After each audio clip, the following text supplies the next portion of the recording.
Welcome to Mind Your Mind. Here we are with a new episode with Saira Khan. Saira is a HCPC registered counseling psychologist and human rights advocate. Her special interest in post-traumatic growth and recovery from complex trauma. She is a member of the Saira Research Group, the Hague Mothers Project Team, and the Domestic Violence Abuse Working Group within the British Psychological Society. She teaches mindfulness and has a private practice, Mentality, that focuses on trauma-focused therapies. Saira, welcome. I don't know if I pronounce properly your the practice, the name of your practice. Yeah, that's okay. It is a bit tricky. It's a made-up word, so it's mendality.com. Mentality and what the word means is it's a made up word, you said. Yeah, so it's about mending and mentality, and I just brought it together to mendality. Uh-huh.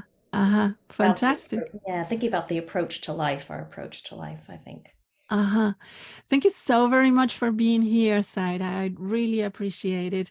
And I'm really curious because I was reading your bio and I'm really curious about the Saira Research Group, the Hague Mothers Project Team, and the Domestic Violence Abuse Working Group at the British Psychological Society. And I was wanting to ask you, what's your role there? What the work entails? What are you doing there? Yes, thanks for asking, Roxana. That's such a big question.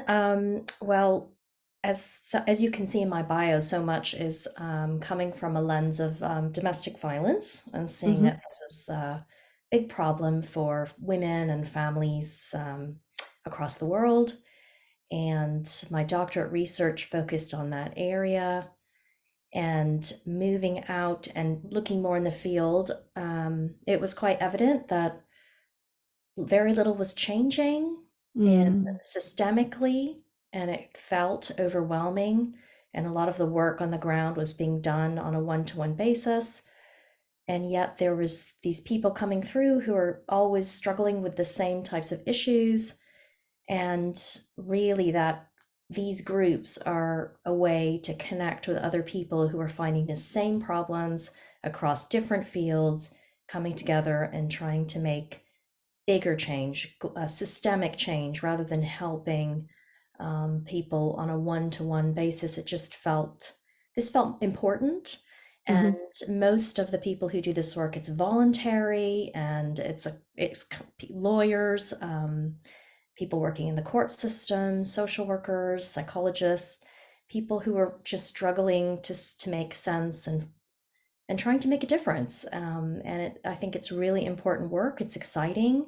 Sometimes it can be frustrating, but there is hope when you connect with other people who feel the same way, and in that solidarity that people have in working together. And little by little, we have hope that there can be change made, but we have to start somewhere. So yes, yeah. these organizations are trying to do that in small ways and across contexts, and reaching out to people who hopefully can help us make that change. And there has been a shift since COVID. Um, Uh-huh. Something about the COVID pandemic highlighted the difficulties in the home, and that's where there's a little bit of traction being made in this area, and we're trying to go with that. To make it even more evident, no? The Yes, to show how prevalent the problem yeah, is, yeah. and that it's impacting everybody. And rather than dealing with the fallout, how can we change it from the main issues? Yeah, from a systemic approach, no? It's Yes. the systemic angle. And you're making me think about a conversation I had with one of my supervisees this week, because it's something about the realization, especially when you are starting the work in this field, the realization of how big the scale of the problem is, Yes. and how that then can be experienced as quite overwhelming. Is a big problem, and that is what brought us here today as well, because that is what motivated in a way the podcast, thinking about how many are in the charity sector, in other organizations, mostly, sometimes, most of them as volunteers, given their time to think and try to make change in different areas at different levels, either at one-to-one level or as more systemic level in terms of advocating for change in the law and the legislation and so on, trying to make something to change the situation that is prevail so strongly and that is such a big problem. So and that's why I think about self-care, and how we can do something to continue with the work, because it's easy to go into that place of despair sometimes, or a place where you become overwhelmed and end up burning out, especially when you are working as well with listening and witnessing the experience of others, and the more aware you are of that dark side of the of humanity, it can be quite painful as well, no, to accept that that actually is a reality for so many women around the world.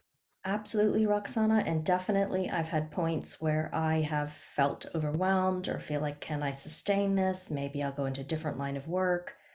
But there have been some things I've been able to do and recognize, to know when it's a balance, and it's knowing when to step back and what Mm-hmm. you can do, um, Uh-huh. what's possible. And it is, if everybody does a little bit, and rather than looking at the big issue all the time, it's how to chip away at that small bit of and contribute.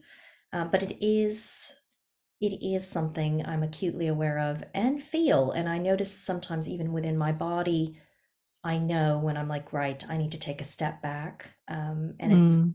it's a constant awareness of that tension, and it is Yeah. a struggle. It is a struggle. Yeah, that place of when you need to go into a recovery mode, and Yes. and Yeah. Absolutely. Like, for example, I feel it in my body. I feel my tension building up. I feel my head. Um, it feels heavy. I have a somatic response. So I just learned to listen to my body and take regular breaks where I have nothing to do with psychology, trauma, women's yes. issues, where it is just about, and I think regular breaks are absolutely, self-care breaks are absolutely essential if you're going to continue in this field. Absolutely. Mm.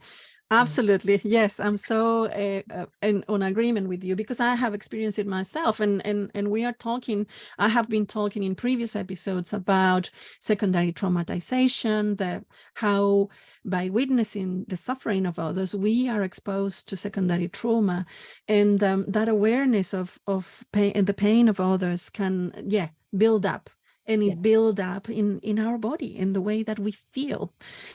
And that can also be a very good guide to start to understand that we do need to incorporate self-care, no, because sometimes self-care is really experienced with some kind of guilt, knowing that there is so much suffering outside. How can I allow myself a restful and joyful, fun moment to myself? And that's is a real struggle. What self-care means to you, will you say?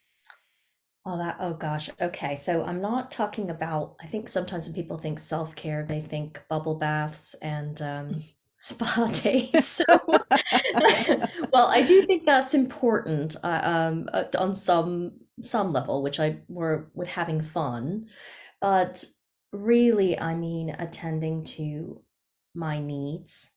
And that needs is not just professionally, but as a person, as a human, Mm, and mm, having balance. And it's the same way that I would talk to my clients. It would be the same way for myself.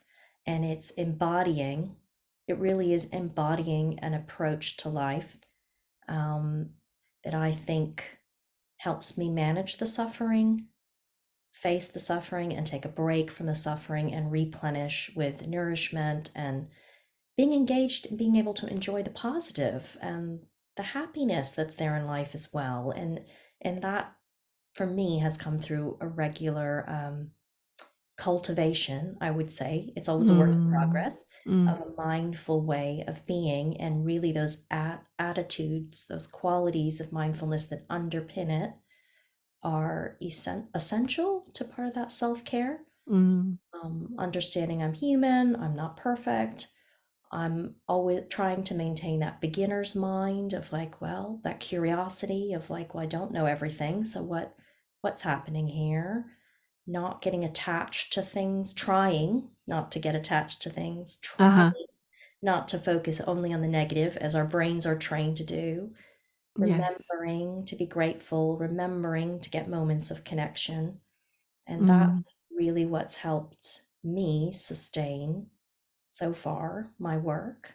mm, and I think what resonates a lot to me is something that I have said here before, and people already have heard me saying it, and I constantly repeat: we are human.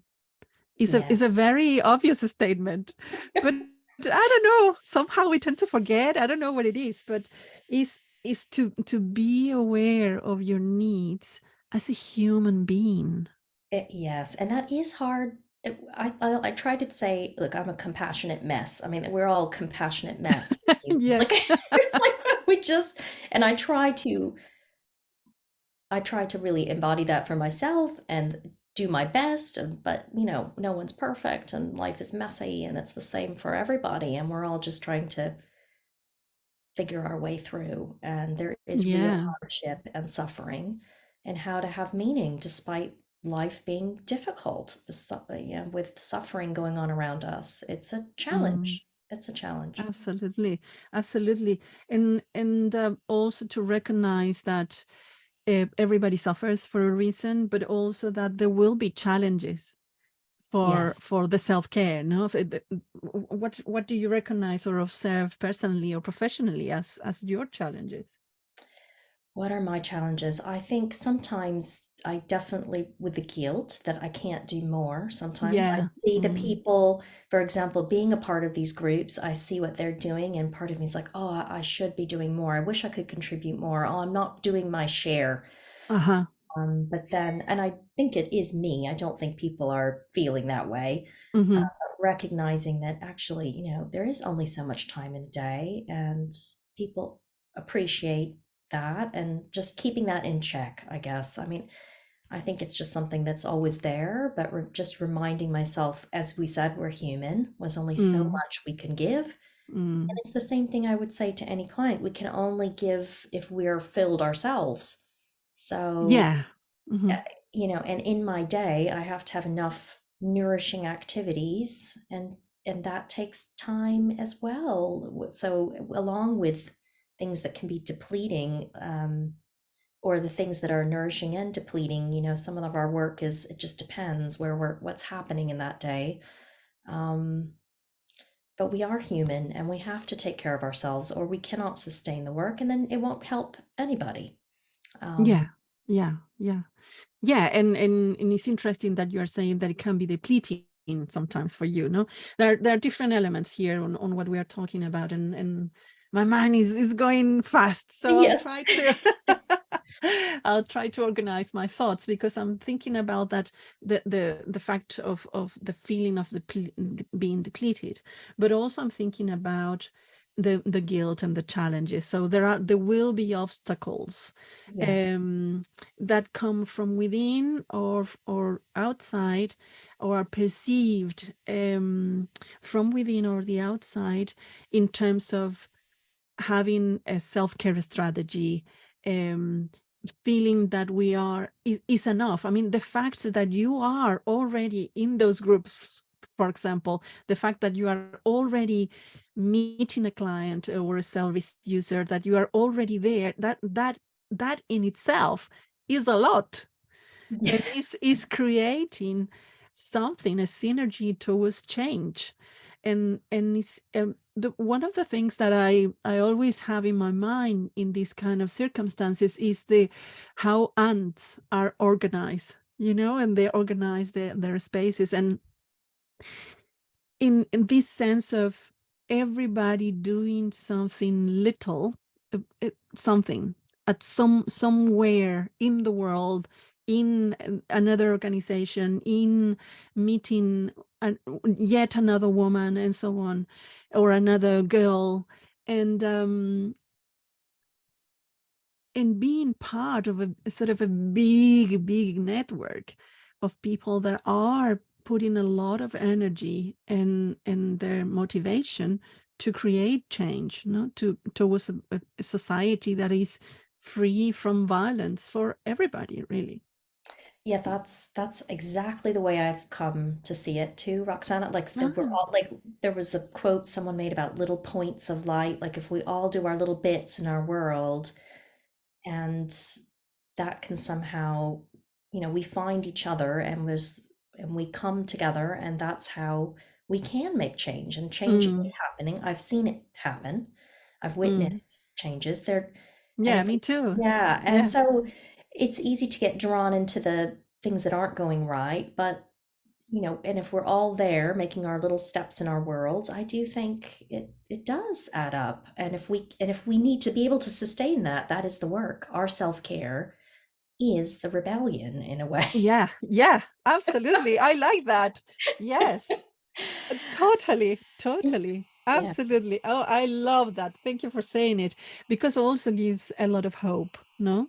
Yeah. And in a way, it's interesting, the word that comes to mind is justify the fact that we need to self-care, because Yeah. it's so easy to forget in this in the midst of doing the work that we do, in whichever position you are in the front line, when you are working with suffering, when with others that are suffering people, um it's easy to lose sight of the fact that I need to take care of myself to be able to help others. No, so that's why I talk about self-care to care Yeah, well, I is think what it's is needed. essential. It's Mm, essential. I don't mm. think I think to do good work, it is essential.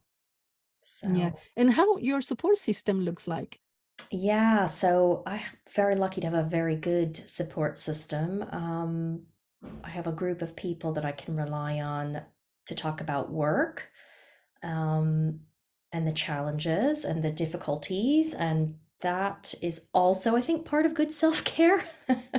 I would argue having people that you can speak to who are in the field, and you can just say how difficult it is and rally each other on to say, right, you need a break, maybe pointing things out to you that you may not pick up yourself, and learning from each other. So it was actually one of my friends who I think it's 5 weeks, she takes a week off, and she made sure to get supervision. And it was so learning from each other. And I thought, what, and when I do that, I feel so much better, and it does, you feel the impact. So it's sharing strategies. Yeah. And sometimes it's not people in the field. My partner's an academic, he works all the time, and he could easily work 24/7 in his job. And witnessing him say, no, we need breaks, and we just switch off. That was good learning from me. So it's not specific to our field. It's I think any demanding job, we need to be able to turn it off and have a balanced life. This is part of being a healthy, happy human, and we are human. So, Yes. yes. Yeah, and that's is interesting to hear as well, what you're saying, because I've heard the same, and I when I managed to practice it, I really noticed the difference as well, that allowing that extra time to be, just that resting time that we really struggle sometimes to have, because life is demanding in general, no, and if you have a family, you have children, you have caring responsibilities within the extended family, and so on. We can list so many other things that play a part in factor that in this in the self-care, no, but and the challenges for restoration and resting, but also how important is connection and nurturing those professional communities. It's essential, and nurturing. this is where relationships, the quality of the relationships, where they're reciprocal and Mm, you can have these dialogues. It's really important, yeah. um, from multiple people, I think. I mean, you don't need at least one or two people that you can go to, I think. Yeah, yeah. And they somehow become part of your support system. Yeah, No, that exactly. is how it is. I always include in the support system many people, not just professionals. That can be a Yeah, therapist or it can be a clinical supervisor, but other people there, and those professional communities can be one great aspect as well that help us with so just getting ideas on how to continue to manage the workload that we have, to learn more as well, because learning and developing is also part of the equation, to feel that we can have control, that we can manage, that we can understand, and so on. It has to do as well with our career satisfaction and so much more. And I want to pay attention a little bit about that sensation of being depleted or being overloaded, because everybody will experience the impact of their work in a different way, no? And we were talking about this before. I realized that, and I want to highlight that, well, we know that we all react in a different way, no, to the pressures of work, but for some it will be sort of like almost as if some situations will drain your energy, no, and yes, others will saturate you with something. So you are in terms of your emotional activation can go into a very low or much higher, so hyperactivated or hypoactivated. We were touching a little bit about that in the previous episode with Belen Dominguez, and she was giving us some practical tips to manage both, either if you are in hyperactivation or hypoactivation. And I will encourage everybody to hear that. Is a Belen is fabulous, but I wanted to explore how it is for you, and how do you manage that?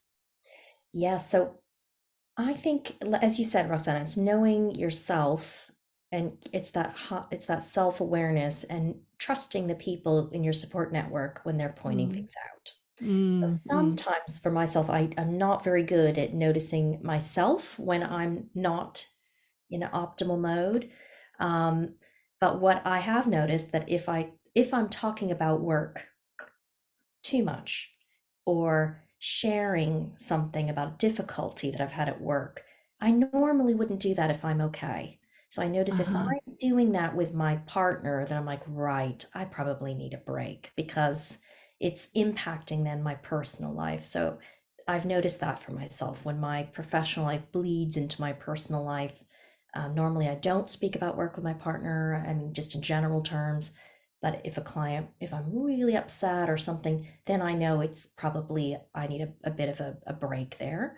Um, Something else is I just feel really tired. So in the body, I notice with the body, for me, I think working with trauma, we carry a lot in the body. Yes. Yes. And so for me, it's getting a regular massage. I carry so much tension. So that is part of my, release. So, and that's the Mhm. way I can tap into feeling restored. So I do think there's something in the body that needs to be tapped into. Whether that's exercise or gardening or a massage, I do think that mind body connection is really important. Um, and the other thing I do regularly, so I do notice when I start to get a bit, I would say just stressed. I don't know, I guess my arousal level goes up and I'm feeling stressed. And I do quick mindful breathing, they call three-step breathing, and take regular. And so if I'm having a busy day, I will make an effort to go, right, no, I need to get up and have a hot tea, take a walk around, in the gardens outside where I work. Um, so it is making sure to take punctuated breaks, talking to colleagues. Actually, I enjoy working with other people. that's also a source of nourishment. We can have a laugh, we can Mm, lunch together. yeah. So I wouldn't do this work always on my own. I think being isolated as in the world of trauma is probably wouldn't work for me. Um, No, I don't yeah, think it works for anybody, really. Isolation is definitely not. But it's interesting how easy we can go into that place very, of isolation very easily. You know, you go very easy. inside. Yeah, you withdraw. Very easy, yeah. And Mm, also mm. knowing what, when things are hitting me from my personal experience, that I need to Uh-huh. maybe take a step back. What are my Hmm. limits? Maybe some clients that I can't work with them because maybe those too close to something for me that will make me very upset. So that something like this, being aware of my limits as a Yeah. human. Yeah, Uh, and again, reminded that we are human and that we need to be aware of our own vulnerabilities. I was having an extensive conversation with my supervisees this week about this very topic in terms of lived experience, and that we need to sort of know where our vulnerabilities are and what are the areas or the topics that we rather work with and others not, because it will be too close to home. No, how do you manage that?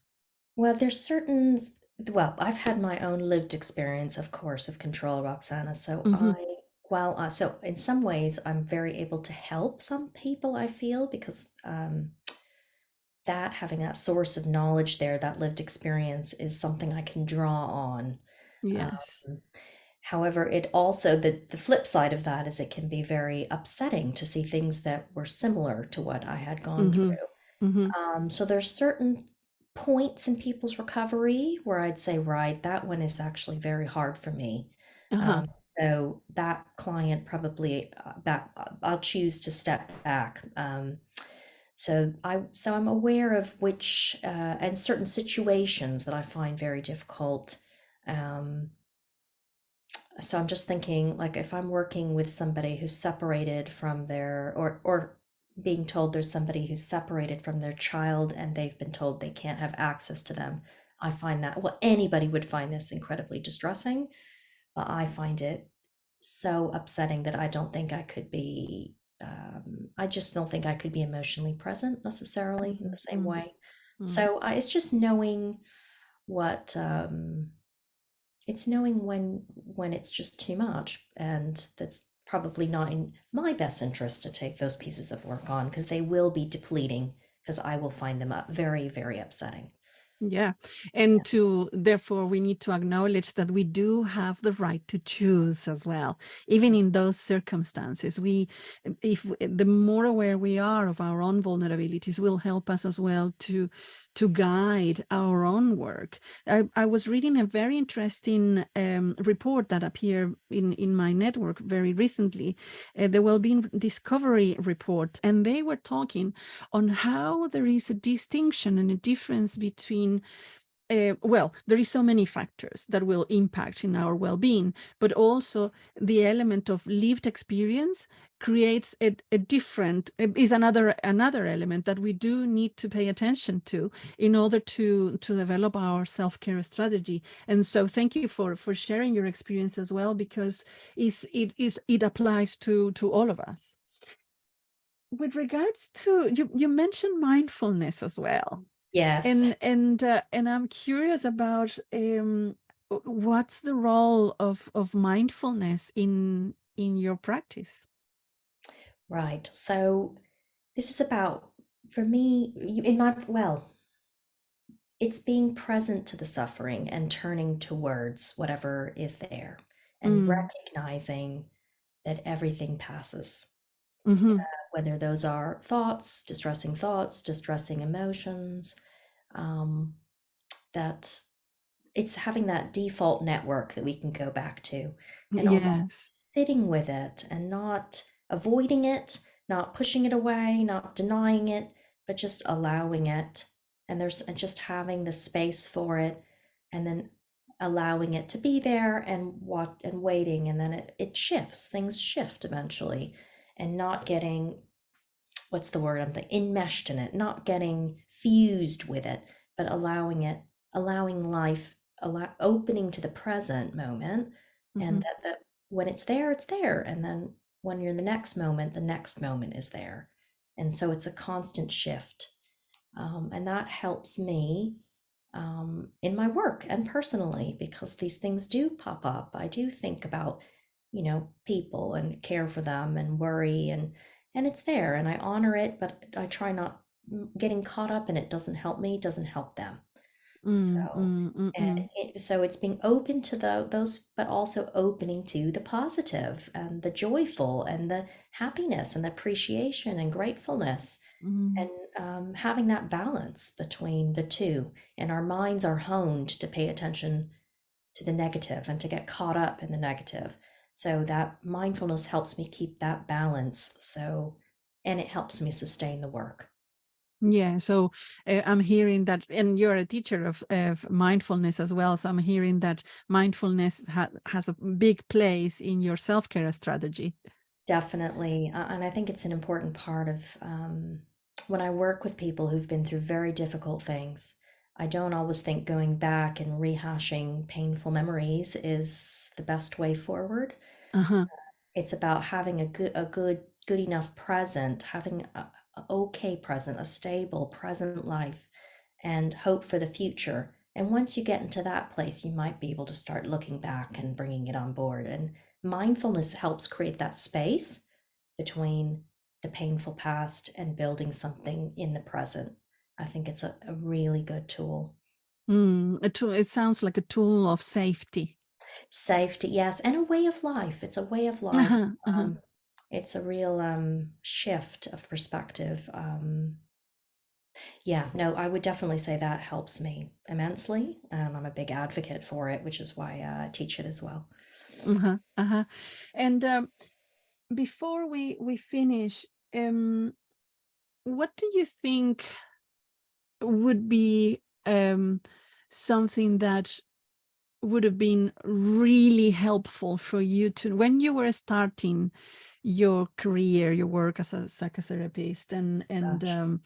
and human rights advocate? Mm. What do you feel that would have been helpful for you to know at that time that that you know now through experience, but that at that time, and maybe I'm thinking about so many people that are starting, that are contemplating to continue their career in the field of that we're talking about, and so what they can benefit as well. No, what will be that message? Roxana, I was always nervous about personal therapy. I always really reticent early on Uh-huh, because, and I think it was my own being a bit emotion phobic, my own being a bit afraid of being vulnerable. uh-huh. So I would say to people that that is so important, and just not be nervous and go for it. And even if you're not sure what to make of it, or it seems scary, well, to me, it seems scary. Yeah. All those years ago. And, culturally, I had no preparation for it, being from, there was no concept of what this was. It seemed so alien. Um, and I think that is that was so vital for me. And I would really say, just because there's reasons we go in this field, we all have our reasons. What are those reasons for you? And exploring that and knowing yourself, then you know your vulnerabilities. Then you know how to take care of yourself. Then you know how to build those relationships that are going to sustain you. All that I've learned through that door. And I think that is what I would say. Thank you so very much, because on what you just said, you're touching so deeply in myself and in my own journey and the things that I have been thinking through. And these the journey of creating this podcast as well have led me to reflect so much about all of this and how important self-care it is, and how I want to create a wave of putting the self-care to care idea on the table for every single person that is working in the front line, because I know there is many systemic problems, and I know that many organizations are completely overwhelmed, understaffed. There is a lot of issues there, but I'm focusing on what can we do, no? And the invitation, I think, is for each of one of us to focus on that. What is that you can do for yourself, Yeah. and how you can and do something, one thing at the time, that will help you to be in the best possible place to continue helping others, to continue doing what we want to do, to continue to maintain that hope that that can be elusive sometimes, especially when we are really overwhelmed and working with so much suffering. Thank you so much uh, for being here, Saida. I really, really appreciate our conversation and all the things that you have shared with us today, and to help us to see a little bit more about how important self-care is in this practice, and in this purpose that we have taken for ourselves, and that to think about a change, and a change in society is not an easy task, but it's doable, and it's good to know that we are not alone. No, thank you, Roxana, for having me. Good luck It- out there to all your listeners. This is important work we're doing, and it's really important we take care of ourselves. yes, thank you so very much, and I hope to see you soon. Yes, thank you. Bye.